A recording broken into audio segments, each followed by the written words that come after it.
एक सवाल और भी सोशल मीडिया का, जैसे आजकल के दौर में यूट्यूब पे निजामुद्दीन साहब को बुला दिया, तफसीरन कहा था, लेकिन बात नहीं है। ये लोग यूट्यूबर चैनल चला रहे हैं, यहाँ वहाँ जलसों का प्रोग्राम अटेंड कर रहे हैं। अटेंड करने के बाद इनका चैनल सब्सक्राइबर हो गया, बढ़ गए, वीडियोस देखने लगे, गूगल ज्यादा लोग इस्तेमाल करने लगे, तो यूट्यूब इनको पैसा देते हैं। तो इनका पैसा तो इनको पैसा गूगल यूट्यूब दे रहा है। देखिए यूट्यूब जो है, यूट्यूब किसका नाम है? कंपनी है ना। देखिए मैं ये जो ईसाई वगैरह है, ये सब इस वक्त हर वीडियो के ये सब हर वीडियो के हैं, और हरबी का माल लेने के बारे में फतवा आलमगीर का एक जुज़िया आपको बताता हूं। साहब फतवा आलमगीर फरमाते हैं कि बिअय्यि तरीक़िन अख़ज़ा मालन कि गद्र और धोखे के अलावा जिस तरीके से इनका माल हासिल हो वो शरान मुबाह हो जाएगा। या अल्हम्दुलिल्लाह, मियां खुदा का शुक्र अदा करो कि हम जिंदा नबी की जिंदा उम्मत है। अल्हम्दुलिल्लाह, मेरा नबी जिंदा, और ऐसा जिंदा मुर्दे पर अंदर डाल दे तो आज भी जिंदा हो जाए।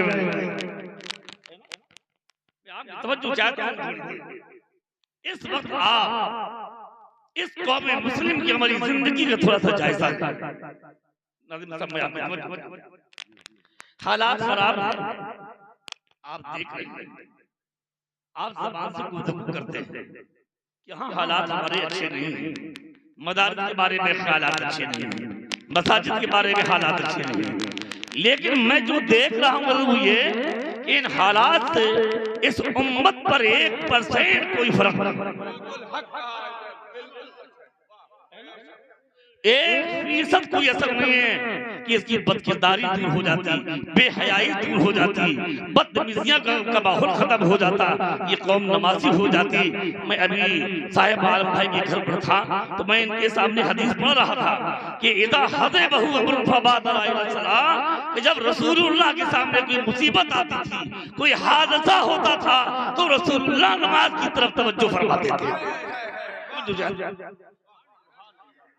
की तरफ तवज्जो फरमाते थे। आज तुम्हारा रवैया ये है, तुम ये तो कहते हो अगर हमारा ये काम बन जाएगा तो हम मज़ार पर जाएंगे, हम चादर चढ़ाएंगे, हम फातिहा करेंगे। मज़ार पर जाना जायज है, चादर चढ़ाना जायज है, वली से मदद मांगना ये जायज है, यकीनन जायज है, लेकिन रसूलुल्लाह की सीरत भी तो पढ़ो, रसूलुल्लाह की सीरत भी तो पढ़ो। कुरान में जहाँ इस्लाम ने ये इजाजत दी है औलिया से मदद मांगना जायज है, रसूलुल्लाह से मदद मांगना जायज है, और सहाबा मांगा करते थे। लेकिन कुरान की आयत भी याद रखो, या अय्युहल्लज़ीना आमनू इस्तईनु बिस्सब्रि वस्सलाह, ऐ ईमान वालो सब्र से और नमाज से मदद मांगो।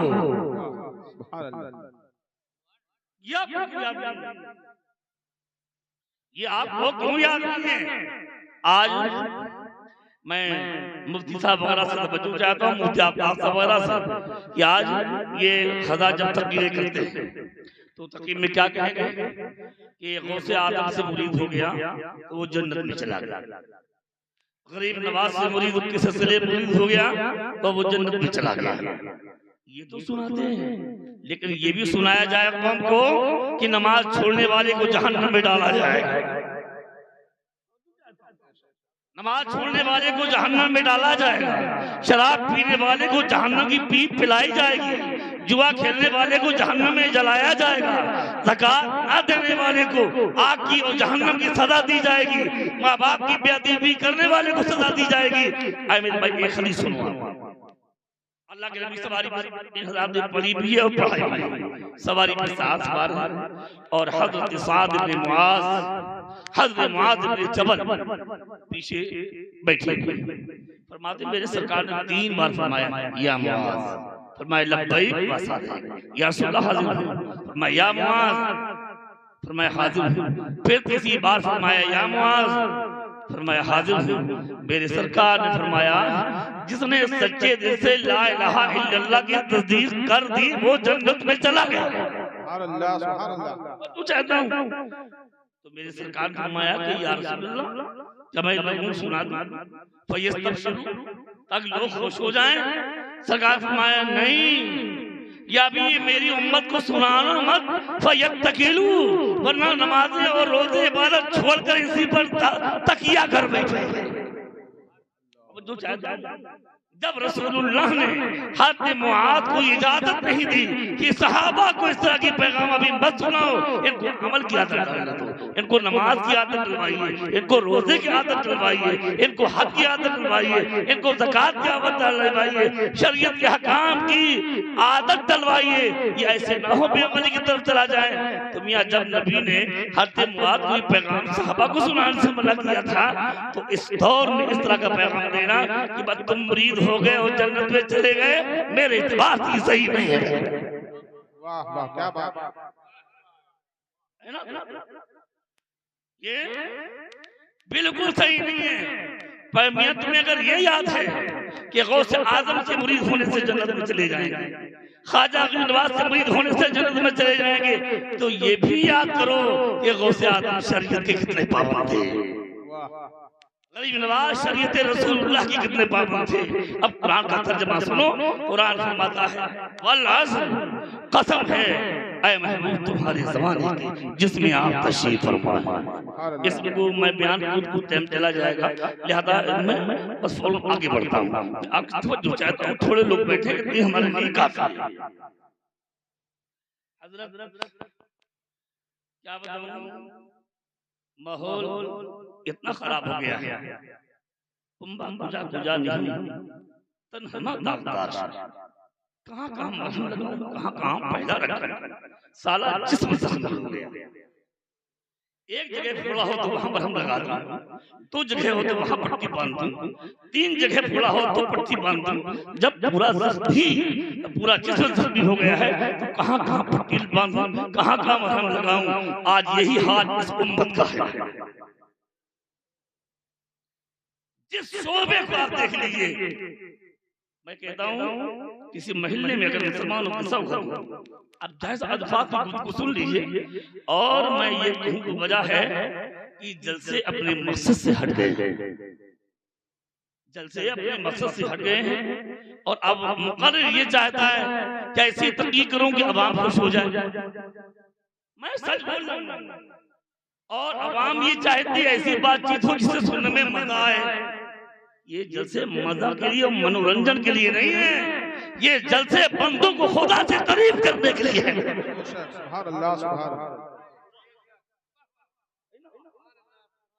जलसे बंदों को जहन्नम से बचाने के लिए, ये जलसे बंदों को जन्नत पहुंचाने के लिए है। अब कुरान का तर्जुमा सुनो गौर से। मैं मौलाना ज़रीफ इस्लाम साहब को मुबारकबाद देता हूँ कि जलसा करवा रहे हैं, मदरसा चला रहे हैं, और जो अभी कारी सुभान अल्लाह साहब कह रहे थे, मैंने बहुत से लोगों से कहा कि इस कौम को दीन पढ़ने का टाइम नहीं है इसके पास। अगर इस तक इस्लाम पहुंचता है तो उलमा की जबान से पहुंचता है, मुफ्तियान इकराम की जबान से पहुंचता है, और ये मदरसे ही हैं जो मुफ्ती, आलिम, फातिह, कारी, हाफिज और इमाम पैदा करके कौम को देते हैं। अगर मदरसे बंद हो जाएंगे तो दीन का सारा काम बंद हो जाएगा। मदरसों की जिंदगी इस्लाम की जिंदगी इस वक्त बात। अब गौर से हमारी बात सुन लें आप। कुरान ने कहा ऐ हम कसम है ज़माने की, क्या इन्नल इंसान लफी खुस्र, हर इंसान घाटे में। ये नहीं कि मुफ्ती साहब हो गए तो फायदे में, या इमाम साहब हो गए तो फायदे में। कुरान कह रहा है हर इंसान घाटे में, चाहे मुफ्ती साहब हो, चाहे पीर साहब हो, चाहे इमाम साहब हो, चाहे हाफिज साहब हो, चाहे खतीब साहब हो। कुरान कहता है सब घाटे में हैं, इल्लल्लज़ीना आमनू व अमिलुस सालिहात। फायदे में वो हैं जो ईमान वाले भी हैं और नेक अमल करने वाले भी हैं। कुरान फिर मुरीद होने से आप फारिग नहीं बच सकते, नुकसान से नहीं बच सकते हैं। सिर्फ आप 10 मंजिला मकान बना लेने से और 50 गाड़ी दरवाजे खड़ी कर लेने से आप अल्लाह की बारगाह में नुकसान से नहीं बच सकते हैं। खुदा कह रहा है अगर नुकसान से बचना चाहते हो तो ईमान भी लाओ और मेरे महबूब की शरीयत पर अमल भी करो। सुभान अल्लाह। कोई नहीं बच सकता। और मेरी प्यारी भाई मेरी आपसे गुजारिश है अमाल सालिहा को मामूली न समझो। नमाज मामूली नहीं है। 50 करोड़ रुपया के मालिक हो जाओ, सिर्फ 50 करोड़ के बैंक बैलेंस आप खुदा की करीब नहीं हो सकते।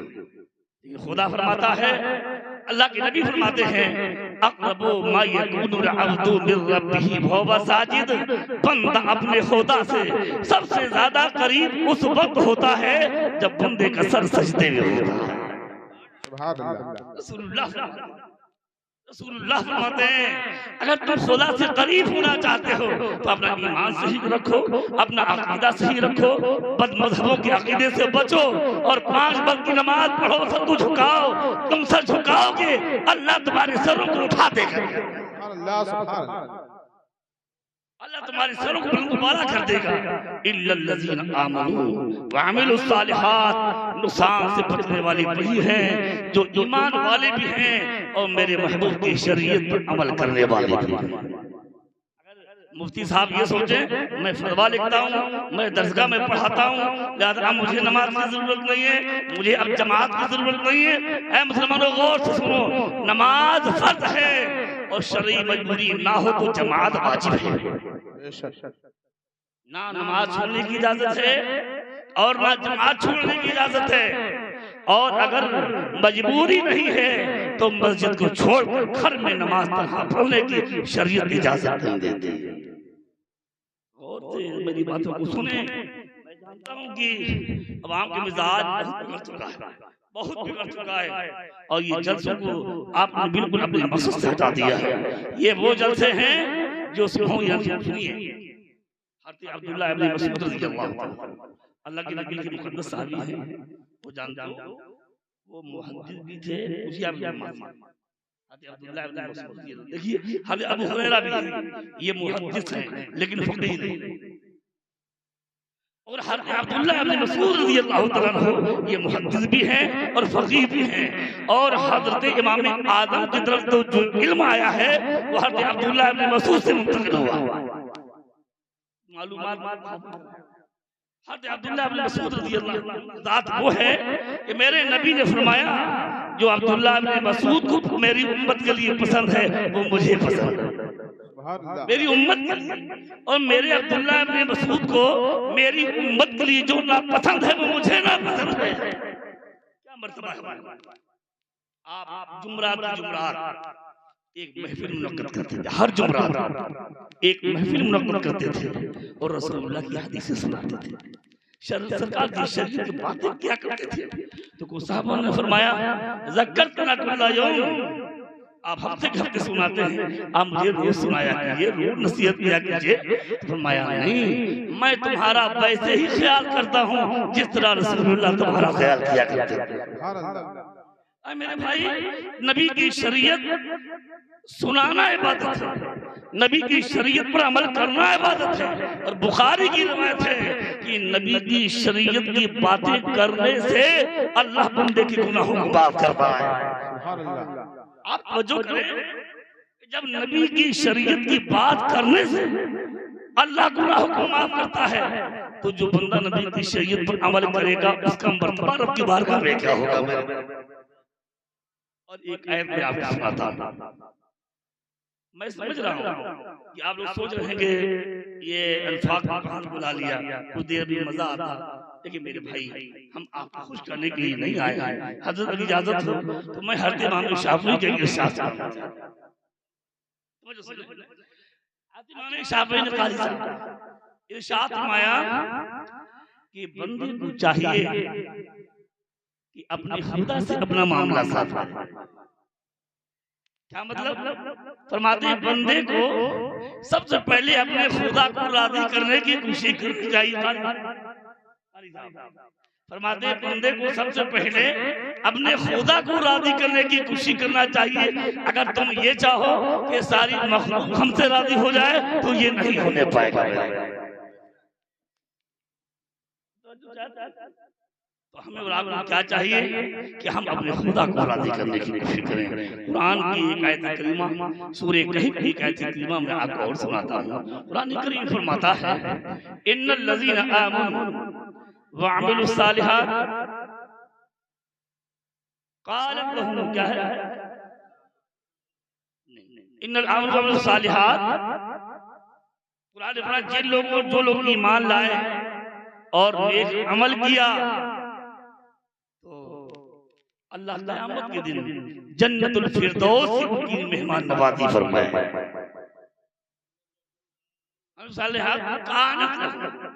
कानत लहुम जन्नतुल फिरदौस नुज़ुला इन्नल लज़ीना आमनू व अमिलुस सालिहात कानत लहुम। जो लोग ईमान लाए और नेक अमल किया। खाली आप कुरान का मिजाज देखो, जब अल्लाह ने कुरान में जहां जहां ईमान का तज़किरा किया है ज्यादातर अल्लाह ने ईमान के साथ नेक अमाल का तज़किरा किया। और अल्लाह के नबी ने अहादीस में जहां ईमान की बात की है वही रसूलुल्लाह ने अमाल सालिहा की बात की। आप कहाँ चले गए? आप क्या कर रहे हो?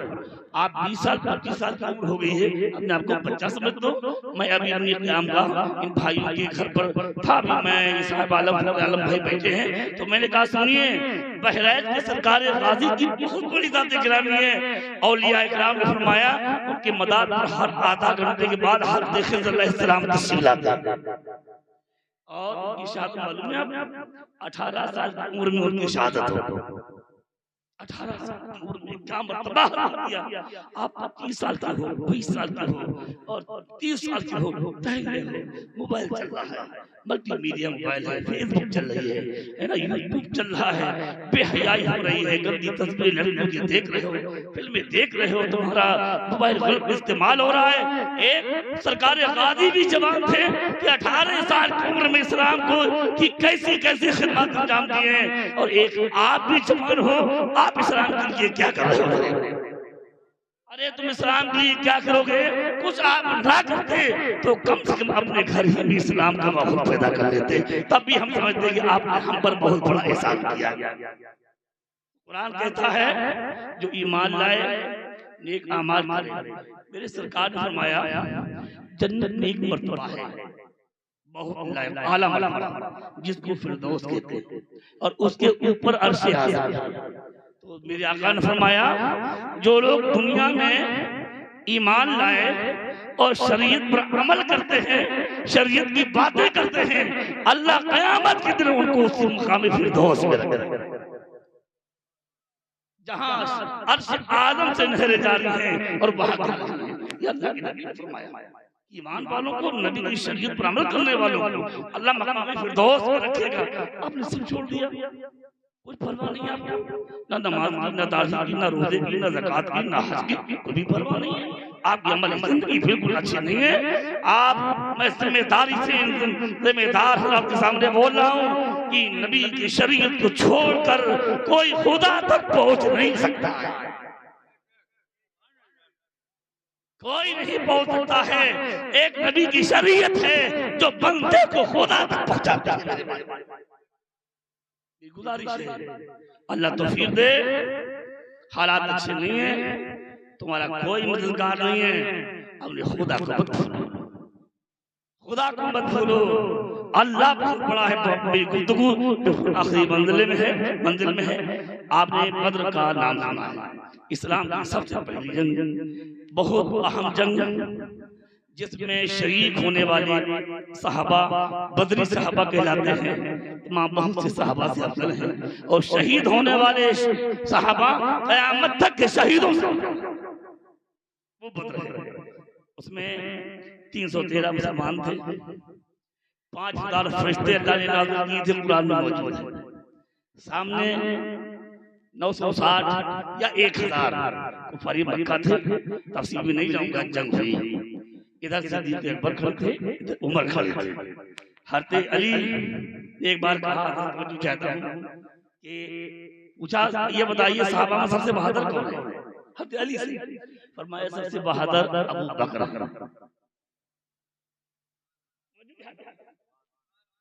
कहा सबसे बहादुर अबू बकर। ये कैसे बोल रहे? आपको तो लोग बहुत बड़ा बात कहते। सुनो, हम लोग अपने एक एक हम बल्ला से लड़ते हैं और अबू बकर में रसूलुल्लाह की खिदमत नहीं कर खड़े थे।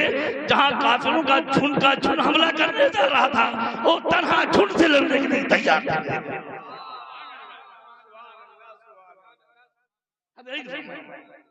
ये सहाबा में सबसे अफजल भी अबू बकर है और सहाबा में सबसे बहादुर भी अबू बकर है। तो सुनिए, जंगी बदर हो गई, 70 मारे गए, 70 गिरफ्तार हुए और मुसलमानों में कुल गिनती के 14 शहीद हुए, 13 उसी मौके पर शहीद हो गए और एक साहब रास्ता में जख्म किताब ना लाकर वो रास्ता में जा पहुंचे, वहां शहीद हुए। तो कुफारी मक्का ने कहा कि कुछ दिनों के बाद फिर हम दोबारा ही तुमसे लड़ेंगे, जिसको तारीख में बदर सुगरा कहा जाता है और इसको बदर कुबरा कहा जाता है। अल्लाह के नबी फरमाए लड़ाई। अब धीरे धीरे मुसलमानों की तादाद बढ़ने लगी। अब कुफारी मक्का ने सोचा 313 से ये हाल हुआ था, अब तो बढ़ गए, अब क्या होगा? तो वो सोच रहे हैं कोई ऐसी तदबीर निकले कि ये बदर के मैदान में आए नहीं तो हमारी नाक रह जाए। तो एक साहब मक्के से मदीने शिफ आ रहे थे, तो कुफारी मक्का ने कहा जाइए वहां नबी के चाहने वाले मिलेंगे, उनसे कह देना कि आपका कुफारी मक्का ने बहुत खतरनाक तैयारी की है, कोई बदर में चला गया तो जिंदा लौट नहीं पाएगा, ताकि डर से वो आए नहीं। जब वो आए तो देखा कि टाइम करीब हो जाने का और सहाबा किराम बदर जाने की तैयारी कर रहे हैं। तो उन्हें पैगाम दिया कि देखो वो मसला दूसरा था, आप बच के आ गए थे, अब खैर बहुत खतरनाक तैयारी है कुफारी मक्का का, अब बच नहीं पाओगे। जब ये उस शख्स ने आकर खबर दी तो कुरान करीम की तफसीर में मैंने ये पढ़ा है, बेसाख्ता साहबा ने कहा हस्बुनल्लाह, हमें कोई परवाह नहीं, हमारे लिए अल्लाह काफी है। कहां चले गए और पहुंच गए साहबा और कुफारी मक्का नहीं है। अब साहबा जो थोड़ा बहुत सामान लेकर गए थे, अब क्या करें? तो करीब में एक नुमाइश लगी हुई थी, साहबा वो सामान लेकर नुमाइश पहुंच गए, वो तिजारत करने लगे, तिजारत करके बड़े नफा के साथ वहां वापस आए। बस सुनाना चाहता है कि जब इतने कुफ्र का नरगा था तो सहाबा का यकीन था कि हमें अपनी तलवार पर भरोसा नहीं है, हमको तो अल्लाह पर भरोसा है। आज भी हमारा यही यकीन होना चाहिए कि इन बदआमालियों के साथ लेकिन नबी की इताअत और अल्लाह की इताअत के साथ, नमाज़ों की पाबंदी के साथ, रसूलुल्लाह की शरीयत पर अमल के साथ फिर अल्लाह पर भरोसा करो तो मेरा यकीन है अल्लाह हमारी मदद जरूर करेगा। अरे मियां क्यों डरते हो? तुम ईमान तो करो, अमल तो सही करो। जब अल्लाह अबाबील के जरिए काबे की हिफाजत कर सकता है तो अल्लाह किसी भी तरह अपने महबूब की उम्मत की भी हिफाजत कर सकता है।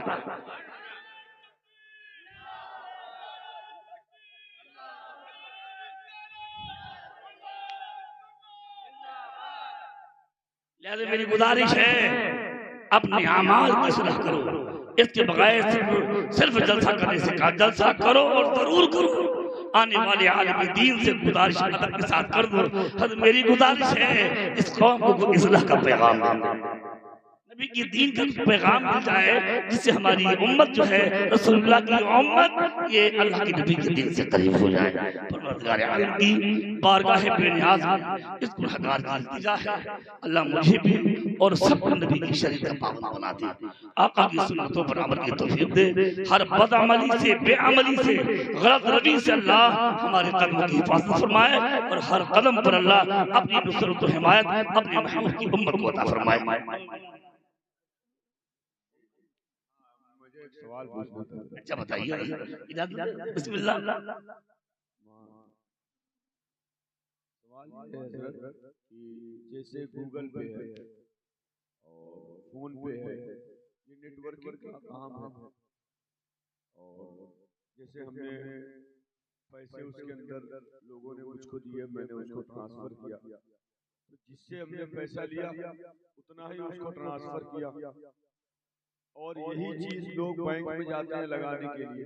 जैसे हमने अपने ही अकाउंट में अपने ही बैंकिंग से पैसा लगाएंगे तो 25 रुपए चार्ज काट लेते हैं जो उनका काटना होगा। तो क्या हम जैसे मैंने सपोज 5,000 रुपए लगाए बैंक में, तो बैंक में अगर 5,000 रुपए मैंने एटीएम मशीन से डाले खुद से, तो वो 25 रुपए नहीं अपने ही अकाउंट में भी डाले, किसी भी अकाउंट में डालेंगे, अपने अकाउंट में ही हम खुद से ही पैसा, जिससे हम जाके बैंक में जमा करते हैं, बैंक में नहीं गए, हम एटीएम मशीन चले गए, लाइन से बच गए और हमने अपना ही पैसा जमा किया, तो उसमें पैसे में मेरा 25% कट गया, 25 रुपए कट गया।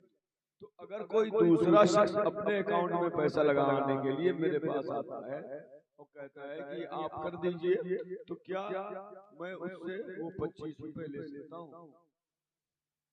अगर आपने ये कहा कि मैं आपका पैसा डाल रहा हूँ, आपके वो 25 रुपए कटना है, कटेंगे ना, तो आपने जितने कट रहे हैं उतने आपने उसके ले लिए हैं। अगर आप नहीं लेते तो वो खुद डालता तब भी उसके कटते।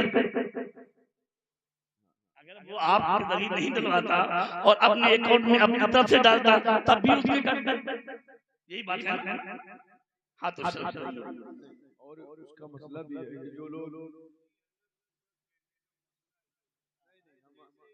बता लें,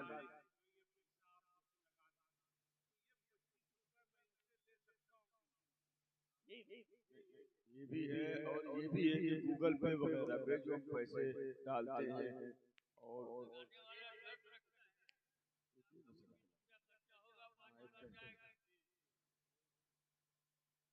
गूगल पे वगैरह पे पैसे लगाने पे जो लोग इसको कारोबार करते हैं, पैसे ले करके फिर पैसे ट्रांसफर करते। गूगल पे पर आप जो पैसा दूसरे पे लगाएंगे उसमें आपका जाता नहीं रहा। उसमें बैंकिंग चार्जिंग करती है, बैंकिंग चार्जिंग जितनी आपकी कट रही है उतना आप ले सकते हैं, बकिया ज्यादा लेना किसी मुसलमान से जायज नहीं।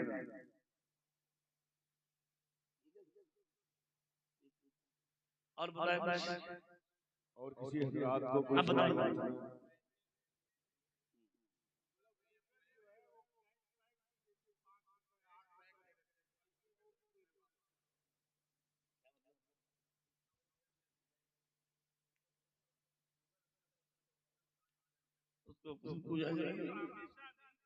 नहीं समझ लीजिए, हम समझ गए बात को। लोगों को मैंने सुना है कि हम तो दुनिया में रहते नहीं हैं कि जो उसमें पैसे डालता है तो जब उसका इससे फायदा होता रहता है तो उसकी तरफ से कुछ तोहफे के तौर पर वो पैसा या गिफ्ट वाला दे देता है ना? तो जो वो अपनी तरफ से आपको पेश कर रहा है लाज़िम शरअन कोई हर्ज नहीं।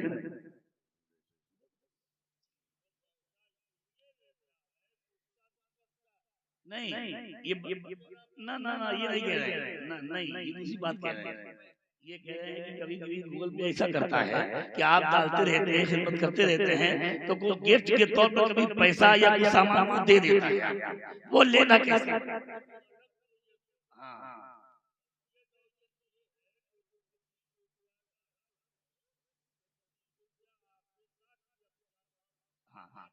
जवाब दे दिया, वो मैंने जवाब भी दिया कि आपने जितना पैसा डलवाया है और गूगल पे पर डालने वाले का जितना पैसा कट रहा है उतना लेना जायज है, उससे ज्यादा किसी मुसलमान से लेना जायज है। एक सवाल और भी सोशल मीडिया जैसे आजकल के दौर में यूट्यूब पे निजामुद्दीन साहब की बुला दिया, तफसीरन कहा था, लेकिन बात नहीं है। ये लोग जो यूट्यूबर चैनल चला रहे हैं, यहाँ वहाँ जलसों का प्रोग्राम अटेंड कर रहे हैं, अटेंड करने के बाद इनका चैनल सब्सक्राइबर हो गया, बढ़ गए, वीडियोस देखने लगे, गूगल ज्यादा लोग इस्तेमाल करने लगे, तो यूट्यूब इनको पैसा देते हैं। इनका पैसा तो इनको पैसा गूगल यूट्यूब दे रहा है। देखिए यूट्यूब जो है, यूट्यूब किसका नाम है? कंपनी है ना। देखिए मैं ये जो ईसाई वगैरह है ये सब इस वक्त हर्बियों के लोग, ये सब हर्बियों के हैं और हरबी का माल लेने के बारे में फतवा आलमगीर का एक जुजिया आपको सुनाता हूं। साहब फतवा आलमगीर फरमाते हैं कि बिअय्यि तरीक़िन अखज़ा मालन हुआ, कि गद्र और धोखे के अलावा जिस तरीके से इनका माल हासिल हो वो शरान मुबाह हो जाए।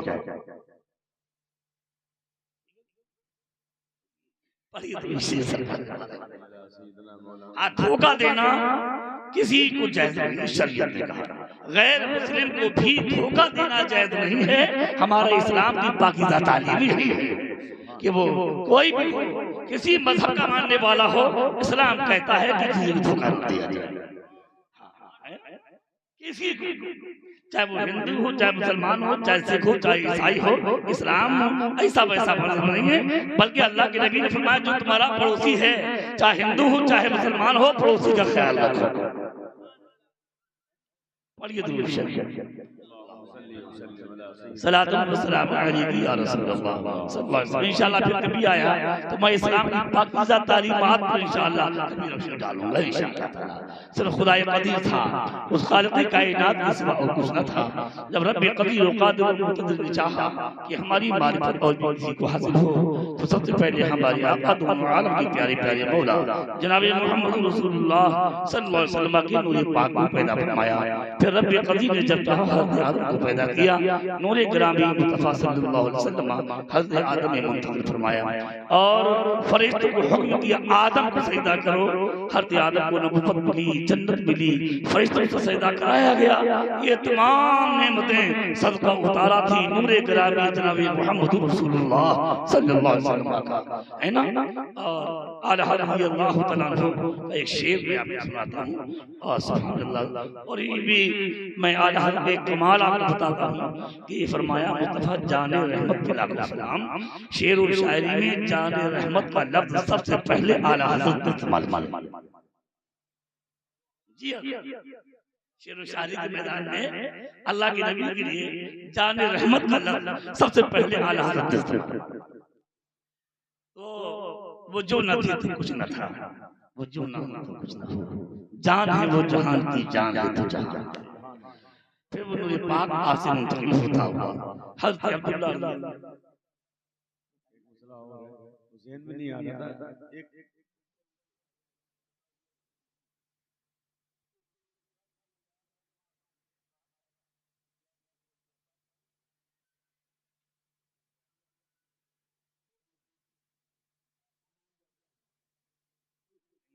हमारे भाई बुजुर्ग हैं कि बेटे दो उम्र गुजार रहे थे और अपनी अम्मा को लेके जा रहे थे।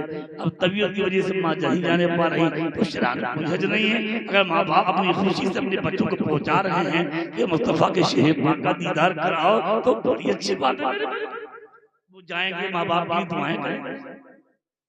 सवाल ये है कि उर्फ़े आम में ये बात बहुत मशहूर है। लोग कहते हैं कि जब मुसलमान या किसी का भी इंतकाल होता है तो उस वक्त फरिश्ते नजर आने लगते हैं, आसार नजर आने लगते हैं। ये बात कहाँ तक साबित है? अल्लाह की पाक साफ साफ है कि अगर इंसान बंदे मोमिन है और साहिबी ईमान है, सुभान अल्लाह, अल्लाह के नबी का चाहने वाला है, जब मौत का वक्त आता है तो ताहत नजर उसको रहमत के फरिश्ते नजर आते हैं। और अगर बदअमल है, बदअकीदा है, बेईमान है तो जहां तक नजर जाती है अल्लाह के अजाब के फरिश्ते नजर आते हैं। ये हदीस पाक से साबित है। पूरे पाक मुंतकिल होता हुआ हज़रत अब्दुल्लाह रज़ियल्लाहु तआला अन्हु तशरीफ लाया और देखिए रहमत के फरिश्ते भी नजर आते हैं। और जाने कितने वाक़यात हैं, अगर नबी का सच्चा वफादार है तो जाने कितने लोग हैं ये रूह प्रवास करते वक्त उनको रसूलुल्लाह की ज़ियारत है।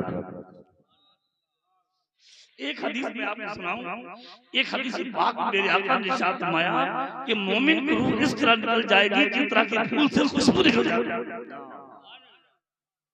तो एक साहब ने अल्लाह के वली कामिल थे, सरकार की ज़ियारत की और अर्ज़ किया या रसूलल्लाह, मैंने तो ये पढ़ा है कि मौत के वक्त बड़ी तकलीफ होती है, सुइयां से निकलते हैं। उलमा ने लिखा है या रसूलल्लाह आपकी हदीस का मतलब मैं समझ नहीं पाया। सरकार ने फरमाया तुम मेरी हदीस के अगर मतलब समझना चाहते हो तो सूरह यूसुफ का मुताला करो। उन्होंने कुरान खोला और सूरह यूसुफ पर नजर डाली तो उनको मिला कि अजीज़े मिस्र ने औरतों को एक हाथ में चाकू एक हाथ में लेमू दे दिया, और जब हज़रत यूसुफ का जमाल बेहिजाब बेपर्दा हुआ तो औरतें ताम न ला सकी और उन्होंने लेमू के बजाय अपनी उंगलियां कलम कर ली। और आला हज़रत एक इरशाद फरमाते हैं कि हज़रत यूसुफ पे कटी मिस्र में अंगुष्ठे ज़ना, हज़रत यूसुफ पे कटी मिस्र में अंगुष्ठे ज़ना, सर कटाते हैं तेरे नाम पे मर्दाने अरब, सर कटाते हैं तेरे नाम पे मर्दाने अरब। क्या मतलब था कि जरा इसको पढ़ो कि जब हज़रत यूसुफ का जमाल बेपर्दा हुआ तो औरतों ने उंगलियां कलम कर ली, का उंगली काटी, दर्द नहीं हुआ, दर्द हुआ महसूस नहीं हुआ, तकलीफ हुई, एहसास नहीं हुआ। क्यों? सारे एहसास गुम हो चुके थे हज़रत यूसुफ के जमाल में। तो नबी अपने कर्म से फरमाना चाहते हैं कि मेरे दीवाने की रूह निकल रही होगी, जमाले मुस्तफा सामने होगा, रूह बर्बाद कर जाएगी और किसी तकलीफ का एहसास नहीं होने पाएगा। ये उस हदीस का मतलब कि इस तरह निकल जाएगी जिस तरह के फूल से खुशबू निकल जाती है। लेकिन हमारी पहले आंखें हम वैसी बना लें कि मुस्तफा के दीदार के काबिल हो जाए, ऐसा हमारा अमल होगी, नबी की तवज्जो हमारी तरफ मुतवज्जो हो जाए, फिर देखो तुम्हारे साथ क्या होता है। भाई हज़रत अब्दुल्लाह का निकाह हज़रत आमिना रज़ियल्लाहु तआला के साथ हुआ और नूरे मुतबा से बेजुमा में हज़रत अब्दुल्लाह में कलमा पार हुआ। पैगंबर आज़म रहमत आलम शफीउल उम्म जनाब मुहम्मद रसूलुल्लाह सल्लल्लाहु तआला अलैहि व आलिहि वसल्लम तशरीफ ला रहे थे, रहमत बरकत नहीं थी, हमारे आका की आमद का सदका बढ़ रहा था। फरिश्ते हाज़िर दरबार शरीफ होकर सलात व सलाम का नज़ारा पेश कर रहे थे। आइए अदब से खड़े होकर सलात